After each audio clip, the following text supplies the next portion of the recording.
Good morning. Happy Monday. I think this is going to be a great week, but I'm going to start this week with an attitude of gratitude because gratitude grows godliness. And today I am grateful for routines. Some people don't like them. Some people think you're in a rut or whatever. I personally like them, and I actually find a lot of joy in them. And it's important to look for the joy in all the things, especially if you don't like them.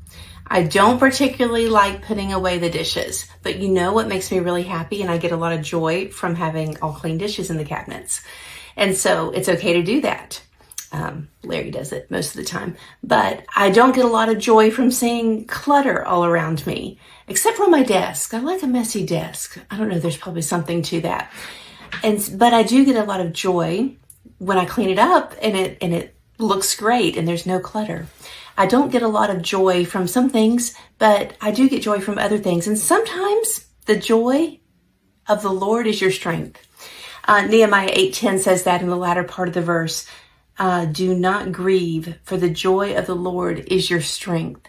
And he's talking about a whole different circumstance there. But sometimes that's going to be our joy. Our joy is going to be that we have heaven promised. Our joy is going to be that God is on our side. Our joy is going to be that he's never left us. Our joy is going to be the things that he's brought us through. And one thing that I'm doing this year, I'm trying really hard to do, is verbally reflecting on the day, at the end of the day, on the wins and the ways that God has worked in that day. Because I think it's hard to be close to somebody when you're not recognizing how they're moving in your life and how they're shifting things and moving pegs. So I'm talking about the end of the day saying, this thing, I think God gave me the right words to handle that correctly.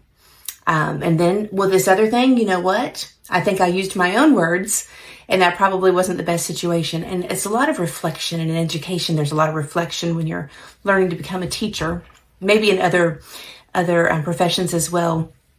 But you kind of have to decide what went right, what went wrong, what could I have done better, why weren't the students engaged, all of that kind of stuff.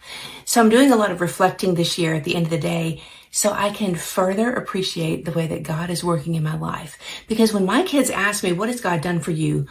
I want a laundry list.